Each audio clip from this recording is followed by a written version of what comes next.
Hey everybody, today's fly is going to be the Campo buzzer. So I saw this on David McPhail's channel a little while ago, and it intrigued me really because it incorporates colours that aren't usually incorporated in standard buzzer patterns. So I don't know the background of this fly. I suspect it's Irish because many of the components contain a colour that Irish anglers love.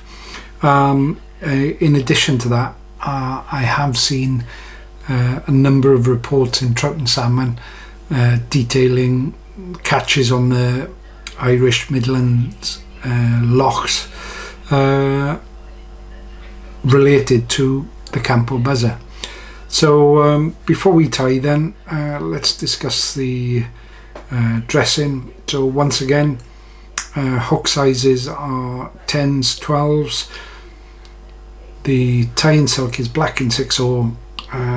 The body or quill, which acts as a rib, is a Vineyards dyed golden olive. The Goose Biot cheeks are dyed golden olive, and on this one you might not be able to see it, but it also incorporates a wing case of Opal Mirage tinsel. So that done, let's change that out for a hook and we can make a start. So here we go. So if I start behind the eye and then in close touching turns make my way down to the bend.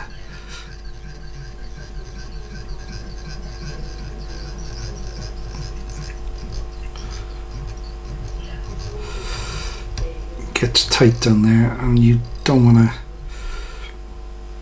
to get your tie-in silk caught on the hook point. So take that waist off, and then if I take one of the already prepared quills, remove some of the waste. So of course with quills you can strip them yourself and dye them yourself if you want. There's plenty of other YouTubers that have shown the process and how to dye them as well. Yeah, it's good with dyeing. You can effectively dictate what you want and customize your colors. So that's tied in previous buzzer videos. I've mentioned 20 turns between where I stop and the hook eye, but those videos were related to the Vicar buzzer, and purely the 20 turns was to allow 5 turns for the collar. So in standard buzzer patterns now, I usually tie up maybe 2/3 of the way, and that leaves about 15 wraps of tie-in silk between where the tie-in silk is hanging currently and the hook eye. So it's a slight change, but something to bear in mind. Now what I try to do then is I try to take several wraps of the quill, and sometimes you get good quills, sometimes you get quills that have been bleached and dyed and they become very fragile, but you know, all said and done, it's a fantastic material. So yeah, take the turns up so that you get to a certain point. They can be a bit fiddly. Some people use hackle pliers. Hey, listen, these are the best tools we have, your fingers. So learn to do it with your fingers.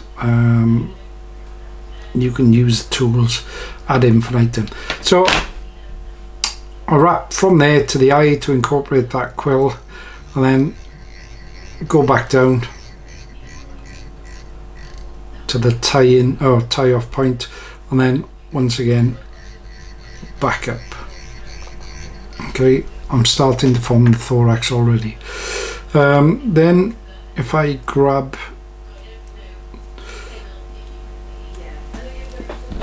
two Goose Biots, get them prepared, and I don't know whether you can see, but what I do then is take off 1 or 2 mil to remove those fine tips. It all depends on how big you want your cheeks to be, and then transfer them to your right hand if you're a right-handed tire, left-handed if you're a left-handed tire, and then offer them up to the hook and place them with your left hand. So what I did was I held them there and then pulled them back to get them into position. So you can position these delicately. Currently it looks as if they're too far on one side, so I can manipulate those, and depending on where you want, if you want the biots to come from the bottom and up over the top, then as you're tying in backwards, just guide those down equally. Okay, so we'll go up there,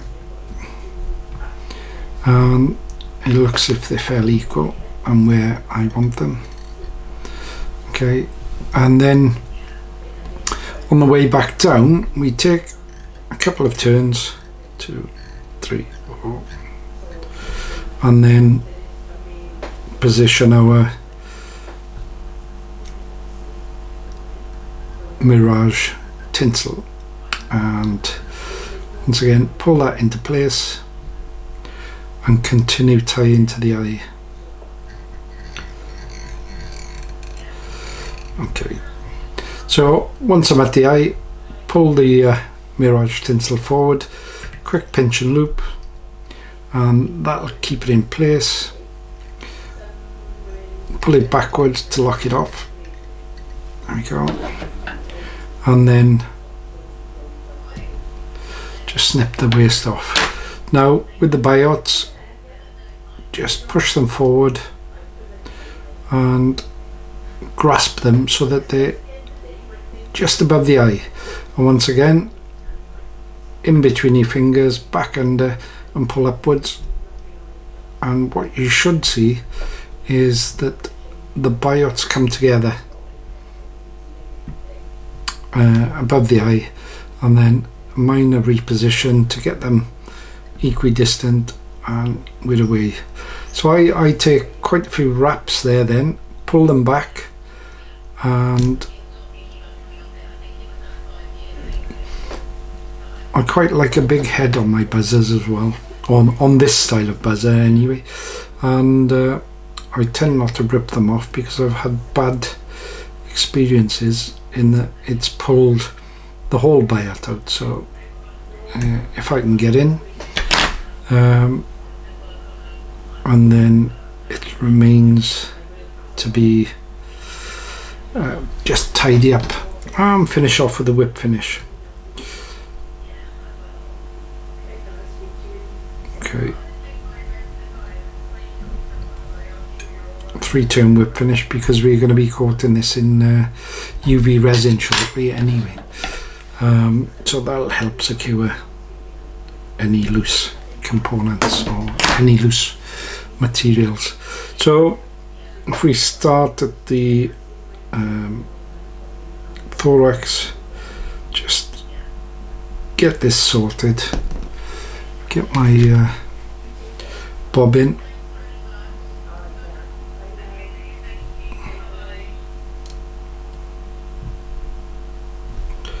and as it seeps down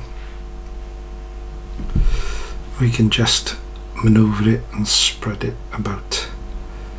Okay, and all of a sudden you can see that golden olive start to appear.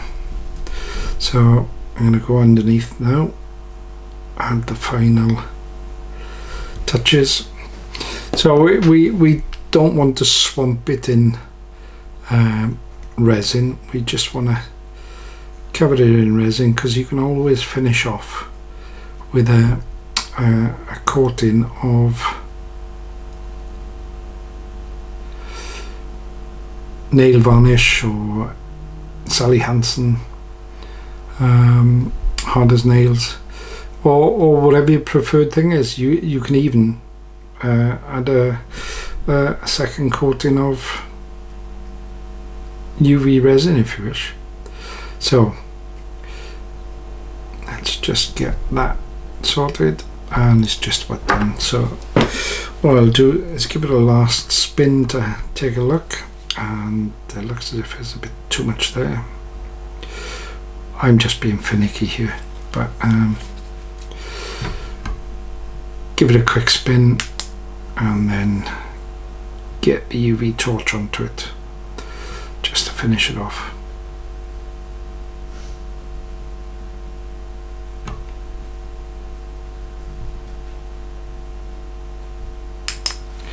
And there we have it, a finished Campo buzzer. So if you enjoyed the video, put a like down. If you want to see more content, subscribe to the channel. If you don't want to do either of those, that's absolutely fine. Just leaves me to say I hope you enjoyed the video, and see you in the next one.